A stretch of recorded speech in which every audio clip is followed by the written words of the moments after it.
இன்றைக்கி நான் என்ன தெரியுமா செஞ்சு காமிக்க போகிறேன்? கருப்பு உளுந்தில் இட்லி பொடி தான் செஞ்சு காமிக்க போகிறேன். இதில் பாருங்கள், ஒரு கிளாஸ் கருப்பு உளுந்து எடுத்துருக்கேன்.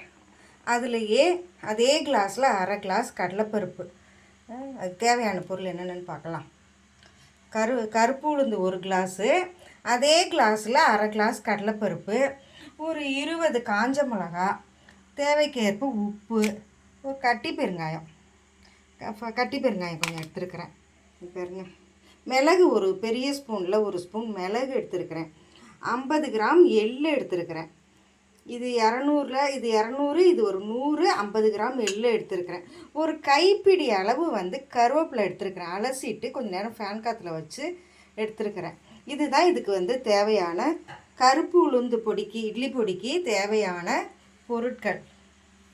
பாருங்கள், நல்லா சிவந்து வாசனை வந்துருச்சு. வாயில் ஒரு பருப்பு எடுத்து போட்டால் நல்லா கடுக்குன்னு உடையுது. இந்த ஸ்டேஜில் நம்ம எடுத்து கொட்டிடலாம். இங்கே பாருங்கள், நல்லா முறுன்னு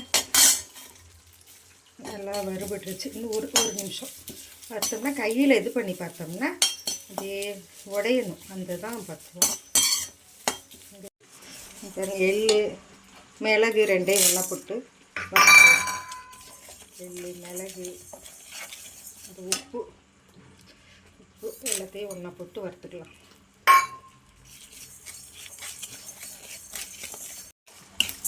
பாருங்கள், எள்ளு நல்லா புரியுது பாருங்கள். படன்னு புரியுதா? இப்போ எடுத்து கொட்டிடலாம். இப்போ பாருங்க, அடுத்தது கடலைப்பருப்பு.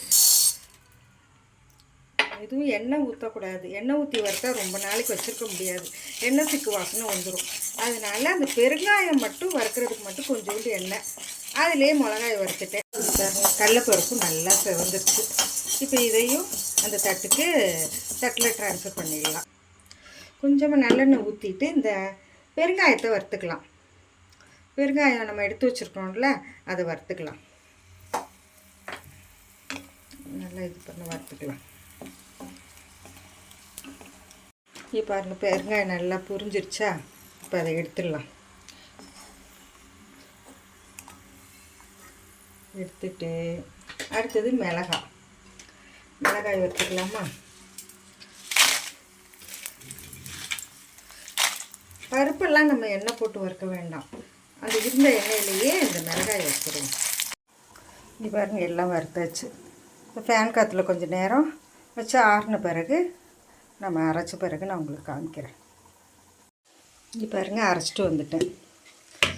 சின்ன குருணை பரத்துக்கு, ரொம்ப நைஸாகவும் இல்லாமல் ரொம்ப நரன்னு இல்லாமல் இந்த அளவுக்கு அரைச்சிக்கிட்டால் போதும். இது பாருங்கள், சுவையான கருப்பு உளுந்து இட்லி பொடி ரெடிங்க.